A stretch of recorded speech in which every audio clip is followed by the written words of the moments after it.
أعوذ بالله من الشيطان الرجيم بسم الله الرحمن الرحيم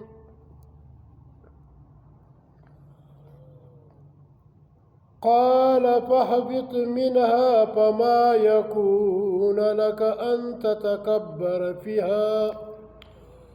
فاخرج إنك من الصاغرين قال أنذرني إلى يوم يبعثون قال إنك من المنذرين قال فبما أغويتني لأقعدن لهم صراطك المستقيم ثم لآتينهم من بين أيديهم ومن خلفهم وعن أيمانهم وعن شمائلهم ولا تجد أكثرهم شاكرين قال اخرج منها مذءوما مدحورا لمن تبعك منهم لأملأن جهنم منكم أجمعين. دا سورة الأعراف دی آیات 14 څخه تر 18 پورې دی. پدې کې رب کائنات و خپل مخلوقات ته یو پیغام ورکړی دی و هغه ته د هغه دشمن هم ورښولی دی چې دا ستا دشمن دی، د دې سره خیال کوه. خو نن سبا زموږ دی علما یسو، پیران یسو، شیخ القرآن و شیخ الحدیث پر منبر کښیني، خلکو ته دومره قدر دین اسانه کوي چې دی پر دې سوچ نه کوي چې یو 100 سړی ګټي هغه څومره قدر محنت غواړي. د ورځې روزانه کوي د سهار څخه د 8 بجو څخه د ماښام تر 5 بجو پورې خواري وکاږي، در په دره په ګرمۍ په یخو کې دته عذرۍ میلاو شي. لیکن دلته پر منبر مالوی کښیني وایي که یو وار استغفار ووایي ستا ټوله ګناهونه معاف دي. او په دې خلک نه پوه کوي چې آیا دا څه غواړي، دا د خولې اقرار غواړي، د زړه تصدیق غواړي، بیا به هغه عمل نه کوي. داسې اسانه نه ده چې خالي په خوله باندې خدا رقم عبدالله بن ابی هم دا کلمې ویلې ولې او منافقان هم ویلې ولې. زما ورونو حاصل خبره دا ده چې خالي په خوله ویلو باندې الله راضي کېږي نه. خالي په خوله ویلو باندې په استغفار باندې ستا ګناهونه او نه معافېږي. دا صرف هغه بېایمانان علما سو، هغه شیخ القرآن، هغه شیخ الحدیث د خپل خېټې دپاره چې د روزې په میاشت کې دې ورپې ولګو دومره ثوابونه دي او دومره دا چې اوس استغفر الله دونه ثواب دی او نور نه پکې چې باید په دې به ځان پوه کوې بیا به هغه عمل نه کوې. او دا ورته وایي چې د روزې په میاشت کې شیطانان الله قید کړ، د جهنم دروازې بندې کړې. دا ټوله د الله د قرآن هغه خبرې دي چې هغه خلاف دي. نه شیطان بند سوی دی، که چیرې بند سوی دی خدای شیطان راته ناست دی دغه پر برای نام شیخ القرآن، شیخ الحدیث، مولوی و پیر و مفتی. دا د الله د دین دشمنان دي. زما ورونو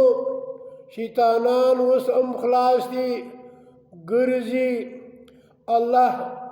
هغه ته وخت ورکړی دی ژوند یې ورکړی دی تر هغه پورې چې دویم وار خلک راژوندي کېږي لکه دلته ورته وایي چې کله د الله د حکم خلاف وکړي د الله خبره نه ومنله نو الله ورته وویل قال فاهبط ورته وویل چې شو وسه منها د دا زنا فما یکون ندی لایق ندی حق تالره فما یکون او ندی حق تالره لکه تالره ان تتکبر چې ته لویي کوې فیها په دې ځای کې فاخرج ووځه انک بېشکه ته چې من الصاغرین ته د هغه مخلوقات څه به یې چې هغه ذلیله وي د الله تر لعنت لاندې وي د الله دشمن وي نو قال شیطان وویل انذرني یا رب ما ته مهلت راکا ما ته ژوند راکا الى یوم یبعثون تر هغه ورځې پورې چې دویم وار خلک راژوندي کېږي یعنې تر قیامته پورې یا رب ما ته ژوند راکړې دا د الله قرآن دی په خپله وګورئ نو قاله ورته وویل سول انک بېشکه تا لره شیطانه من المنذرین تا ته درکړل سولو مهلت تا ته مهلت درکړل سولو ته به په دا کې نو قال وویل دغه شیطان په بیما په سبب د هغه اغویتني چې تا ځکه ما ګمراه یا ربه لاقعدن زه به خامخا کښېنم ودوی ته لاقعدن زه به کښېنم لهم ودوی ته صراطک په هغه لار ستا کې المستقیم چې برابره ده ثم بیا لاتینهم زه به راځم ودوی ته من بین ایدیم د مخ له طرفه به راځم دا ستا بندګان به زه ګمراه کوم ومن خلفهم د شاته طرفه به راځم وعن ایمانهم د راسته طرفه به راځم وعن شمائلهم او د چپه اړخ به راځم ولا تجیدو ته به نه کې پیدا یا ربه اکثرهم اکثر په دې کې شاکرین شکر ایستونکي اکثر به کافران وي اکثر به مشرکان وي اکثر به منافقین وي اکثر به بدعتیان وي الله ورته وقال ورته وویل سول اخرج ووځه منها د دې ځینه مذموما خوار ذلیل مدهوره مردود لعنتي لمن هر هغه څوک تبیا که سستا پیروي وکړه منهم د دغه انسانانو نه د دغه پیرانانو نه لاملأن زه به خامخا ډکوم جهنم دوزخ منکم له تاسو اجمعین ټول په دې آیات کې معلومه شوه چې جهنم بندیږي نه شیطانان بندیږي نه شیطانان خلاص دي هغه په انساني شکل کې دا مولا دی دا پیر دی تعویذونه دي شکرانی دي چاشتونه دي مولا دی د ماختن د لمانځه سره تراویح دي چې دا د نبي په سنتو کې نسته د الله په قرآن کې نسته دوی بدعت کوي د الله د دین څخه اټکه روان دي ما ورونو خبره دا درته کوم